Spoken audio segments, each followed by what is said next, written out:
Bien-aimés dans le Seigneur, que la grâce et la paix vous soient données de la part de Dieu le Père et notre Seigneur Jésus-Christ, qui s'est donné lui-même pour nos péchés, afin de nous arracher du présent siècle mauvais, selon la volonté de notre Dieu et Père, à qui soit la gloire au siècle des siècles. Nous sommes cet après-midi, ce soir, dans le cadre du sujet « Sept bienfaits de l'intimité avec le Saint-Esprit ». On poursuit avec la mise en contexte et on reprend l'introduction du sujet.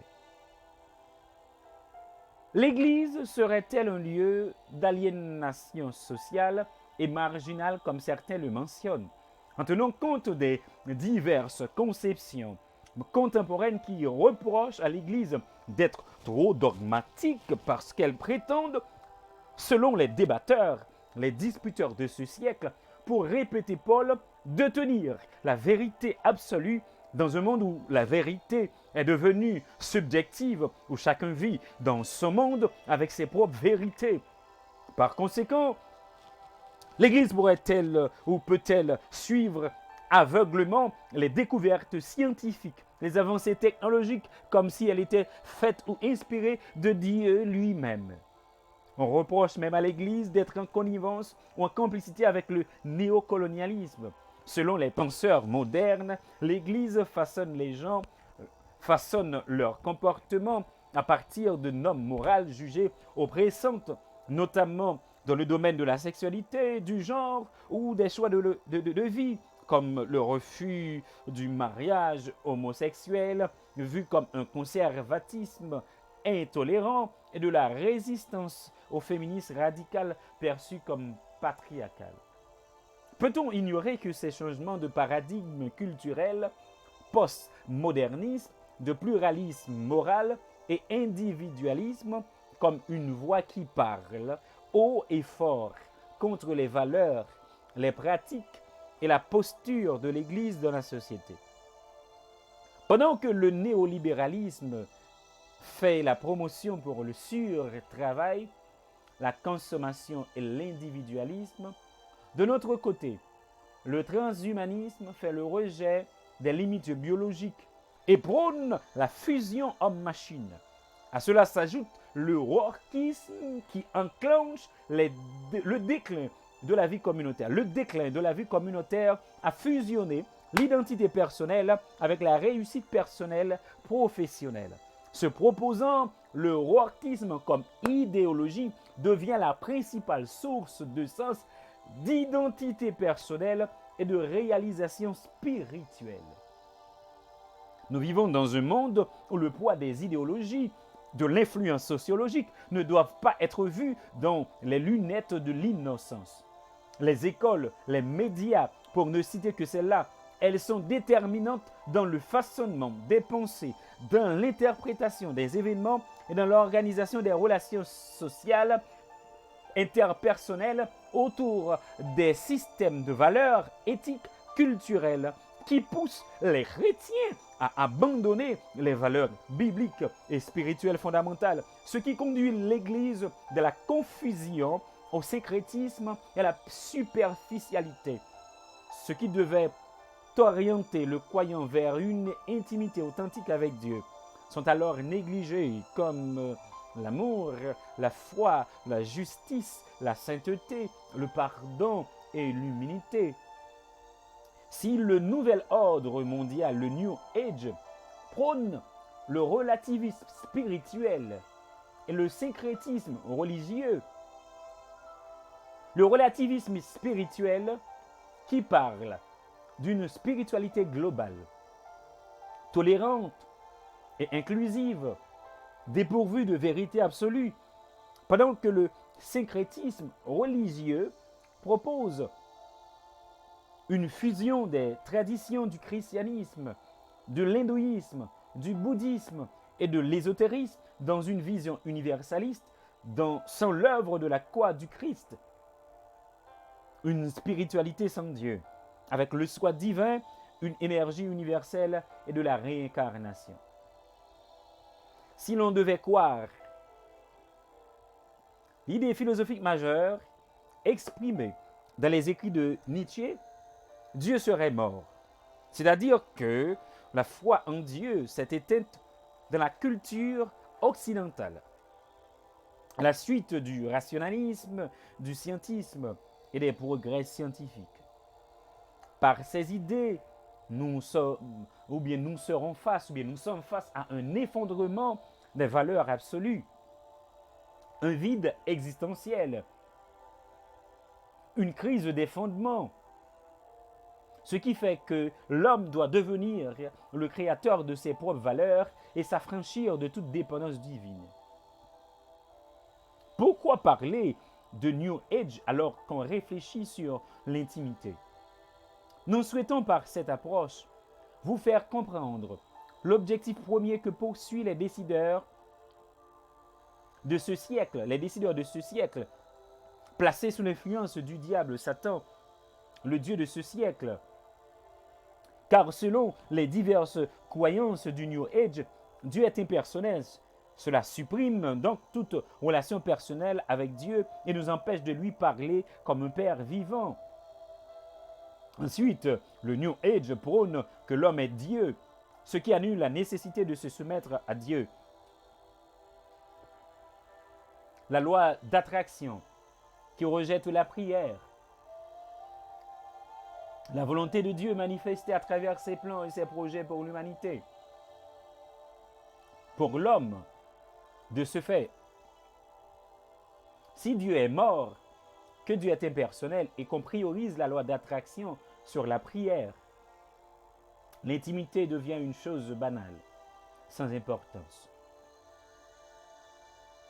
Voilà pourquoi ce sujet se révèle être important, afin de replacer l'intimité avec Dieu à sa juste place. Ce qu'elle n'a jamais perdu, mais dont l'éclat doit être répandu. Nous vous proposons d'explorer 7 bienfaits parmi tous les bienfaits de l'intimité avec Dieu et leurs implications. Vers une tentative d'appréhension du mot intimité. Intimité vient de l'hébreu yada, qui signifie connaître. Le verbe yada signifie connaître et sa signification de base, c'est sa signification de base. Cependant, sa signification va bien au-delà de la simple connaissance intellectuelle. Elle implique une connaissance expérientielle, personnelle et profonde.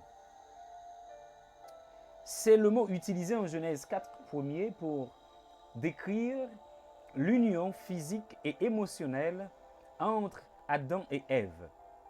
Adam connu, c'est-à-dire Yada.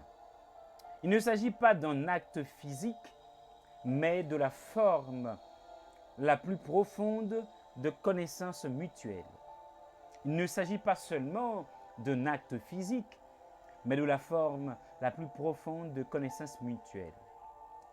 Le deuxième mot mis pour exprimer l'idée de l'intimité en hébreu, c'est sod, S-O-D, qui signifie conseil, secret, confidence, ayant pour signification de base un cercle de confidents,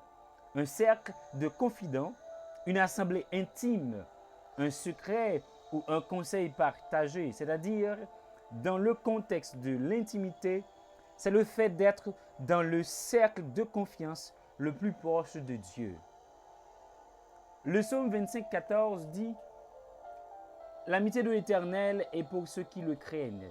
C'est-à-dire que Dieu partage ses plans et son cœur avec ceux qui lui sont dévoués, les invitant dans son conseil secret. C'est l'expression d'une amitié profonde et d'une confiance privilégiée. Par l'étymologie grecque, l'intimité possède divers thèmes qui expriment ces différentes facettes. Nous avons ginosko qui signifie connaître. C'est l'équivalent grec le plus proche de l'hébreu yada. Il signifie également connaître de manière personnelle et expérientielle. En Jean 10, 14, Jésus dit, « Je suis le bon berger. Je connais mes brebis et mes brebis me connaissent. » Cette connaissance, elle est réciproque, personnelle, bien au-delà d'une simple identification. Un deuxième mot grec pour intimité, c'est koinonia, avec le sens de communion, partage et association. C'est le partage de la dimension vitale, croyance et expérience spirituelle. Dans une approche de définition synthétique ou synthétisée par rapport, bien une définition de synthèse par rapport aux différents sens des mots hébreux et grecs qui expriment les différentes dimensions de l'intimité, on peut dire que l'intimité est une connaissance personnelle, relationnelle, expérientielle avec le divin. L'intimité est une connaissance personnelle, relationnelle, expérientielle avec le divin. C'est le développement d'une confiance absolue, réciproque, qui débouche sur une amitié privilégiée, un partage et échange de secrets et de plans. C'est un partage de vie et d'esprit. Voilà ce que c'est que l'intimité avec Dieu. Dans la Bible, nous rencontrons plusieurs termes qui sont des équivalents synonymiques en français pour le mot intimité, comme communion, s'attacher, s'affectionner, amitié ou ami, partage intime, conciliabule. L'intimité est une communion d'esprit et de vie, de nature, de substance, de morale et de fonction. Par communion d'esprit, nous entendons un partage de nature, d'essence entre les esprits en communion par l'intimité. Par l'intimité, Dieu nous communique. Par l'intimité, Dieu nous communique sa nature, en faisant de nous des hommes spirituels divins. Du fait que la mise en commun exige une mise, du fait que la communion exige une mise en commun entre Dieu et l'homme. Il faut toutefois comprendre que l'homme n'a rien à offrir à Dieu, ce qui fait que le réel bénéficiaire de l'intimité, c'est l'homme. Par conséquent, l'homme reçoit de Dieu les vertus spirituelles qu'il avait perdues à cause du péché.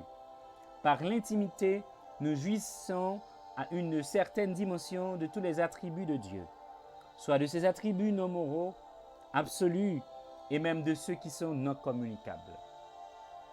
Dieu, dès la création, a fait le choix de s'identifier à l'homme. Lorsqu'il a dit « faisons l'homme à notre image et selon notre ressemblance », laquelle l'homme a perdue par la désobéissance. De ce fait, Dieu a fait de la communion, de l'intimité, le lieu de la restauration de l'image et de la ressemblance en Jésus-Christ.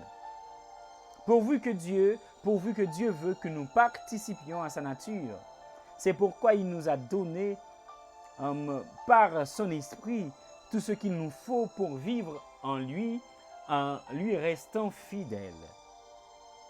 L'intimité crée les conditions propices afin que nous vivions la vie de Dieu, en vue de vivre dans un cadre divin, une atmosphère divine. Lorsqu'un homme et une femme ont eu un rapport, alors que la femme était en période d'ovulation, les spermatozoïdes se sont migrés sans obstacle dans l'ovule de la femme et que l'ovule a été libéré et a rencontré un spermatozoïde, donnant ainsi lieu à la fécondation de manière à fusionner les noyaux pour former un zygote.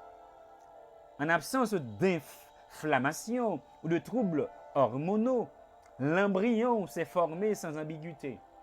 La nidation a eu lieu pour favoriser le bon déroulement de la grossesse jusqu'à l'enfantement. Par conséquent, il faut que la femme soit maintenue dans les conditions nécessaires pour le développement normal du fœtus pendant le temps de la grossesse.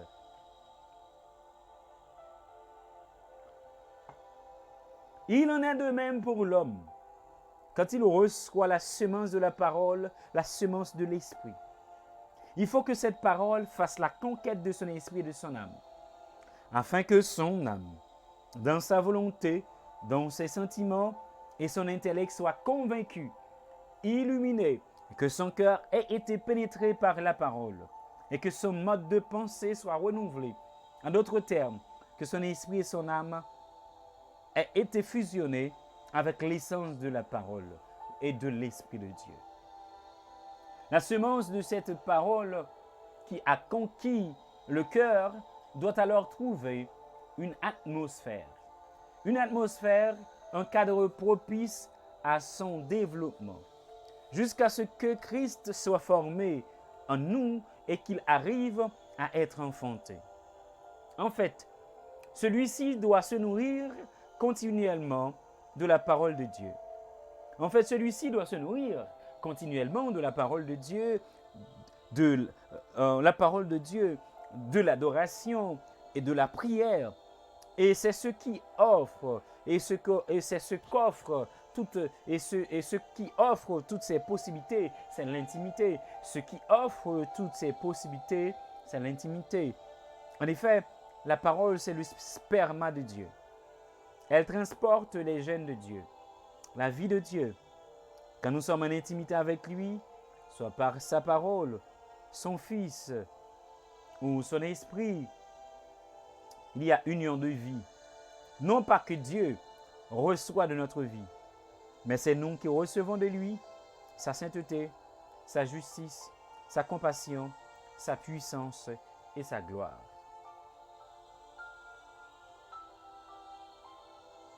L'intimité avec le Saint-Esprit est un chemin de transformation intérieure. Elle est cette proximité profonde entre le Saint-Esprit et l'homme, une relation vécue dans l'adoration, la prière, la communion et la dépendance totale à Dieu. Oswald Chambers a dit que la prière est la respiration de l'âme et l'intimité avec Dieu est ce qui nous rend sensibles à sa volonté. Hayden Wilson-Tazer, dans son fameux ouvrage La poursuite de Dieu, précise que l'homme qui a trouvé Dieu et continue à le chercher est l'homme le plus heureux. L'intimité avec Dieu est le bien suprême. De notre côté, le célèbre prédicateur anglican, théologien et fondateur du mouvement méthodiste John Wesley écrit dans le journal que l'intimité est la source de toute sainteté. C'est dans cette communion que l'âme se purifie. En effet, dans la deuxième lettre aux Corinthiens 3,18, l'apôtre Paul écrit « Nous tous qui, le visage découvert, contemplons comme dans un miroir la gloire du Seigneur, nous sommes transformés en la même image de gloire en gloire, par l'Esprit du Seigneur, à la lumière de ses vérités. » Nous pouvons nous poser cette question. Quels sont les bienfaits de l'intimité avec le Saint-Esprit? Nous pouvons en énumérer 7. Façonner, distinguer, positionner, aiguiser, outiller, élever et glorifier. Le premier bienfait qu'on verra, c'est le façonnement. Le façonnement ou façonner par rapport à l'image de Dieu ou façonner à la ressemblance de Dieu. On se bornera de traiter seulement le façonnement à l'image, mentionné dans le verset ci-dessus de Corinthiens 3,18.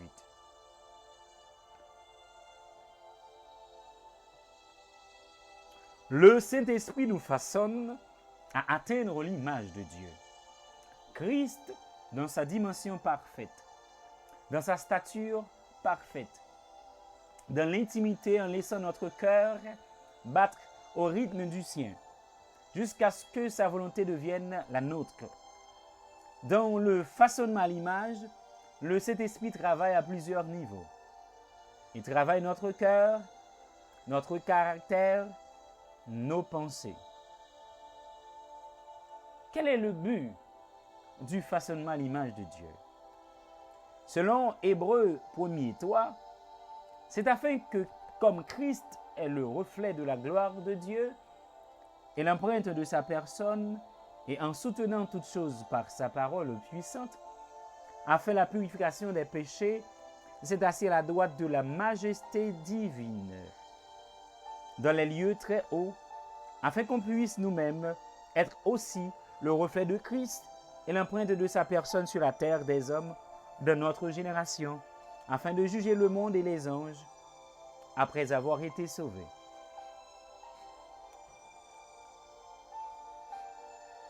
Par les diverses circonstances journalières, le Saint-Esprit travaille avec la parole de Dieu dans notre cœur, dans nos pensées, afin de transformer notre caractère en nous conduisant dans nos choix, nos décisions, nos actions et nos réactions. Comment le Saint-Esprit fait ce travail? Au prime abord, il éclaire nos pensées en purifiant nos intentions, nos désirs selon les désirs divins. C'est-à-dire, quelqu'un qui est confus, c'est une personne qui a besoin d'augmenter, d'affiner son intimité avec le Saint-Esprit. Car celui qui est en intimité profonde avec Dieu est éclairé, orienté et fixé dans la volonté de Dieu et dans sa destinée. Car l'intimité avec Dieu est le lieu de l'illumination spirituelle. En effet, certaines circonstances sont provoquées expressément afin de nous appeler à une autre dimension d'intimité avec Dieu, afin de connaître sa volonté et de recevoir de nouvelles orientations. Car chaque situation appelle une dimension d'intimité en adéquation. De notre côté, il produit en nous le fruit de l'Esprit, en nous communiquant les attributs communicables de Dieu. Dans notre intimité avec le Saint-Esprit, il y a un transfert qui s'opère toujours par la réflexion de sa lumière, de sa gloire. Dans notre esprit, il nous imbibe de sa présence. Effectivement, le Saint-Esprit nous interpelle. Le Saint-Esprit nous interpelle à devenir un miroir de la sainteté de Dieu. Et effectivement, le Saint-Esprit nous interpelle à devenir un miroir de la sainteté de Dieu, de sa gloire, afin de devenir un révélateur de la lumière divine dans un monde plongé dans l'obscurité. Par rapport au façonnement à l'image de Dieu, il est mentionné 4 dimensions. La largeur, la longueur, la hauteur, la profondeur. La largeur, elle évoque l'étendue illimitée, l'immensité de l'amour de Dieu, dans son universalité, Jean 3,16, dans son étendue, Actes 10, 34, 35, et dans sa générosité divine, Romains 8, 32. Sa longueur, symbole de sa constante fidélité, dans le temps, dans la durée éternelle de son amour, Jérémie 31, 3. Parallèlement, sa profondeur nous enseigne sa capacité à rejoindre, dans sa compassion infinie, même dans ses plus profondes bassesses, l'homme. En définitive, sa hauteur indique sa grandeur divine, sa majesté et le but élevé auquel il nous appelle, la communion avec lui, la sainteté et la vie éternelle, l'élévation de l'esprit de l'homme vers les réalités célestes. Colossiens 3, 1er, 1, 2. Au fait, comme mentionné en Éphésiens 3, 18, 19, Dieu veut que nous soyons remplis de toute la plénitude de Dieu. Et le moyen d'y parvenir, c'est l'ivresse de l'Esprit. Que Dieu nous vienne en aide. Nous concluons avec ces phrases clés. L'intimité avec Dieu, c'est le lieu du façonnement à l'image de Dieu. Du fait que dans l'intimité, il y a un transfert qui s'opère toujours par la réflexion de sa lumière, de sa gloire dans notre esprit, en nous imbibant de sa présence. Attendu que nous devenions un miroir de la sainteté de Dieu, de sa gloire, de la perspective de devenir un révélateur de la lumière divine. Dans un monde plongé dans l'obscurité, Amen. Nous vous invitons à vous abonner à notre chaîne pour ne rater aucune vidéo. Partagez la vidéo avec vos contacts si vous avez été bénis. Laissez-nous un commentaire, likez la vidéo. Que Dieu vous bénisse abondamment.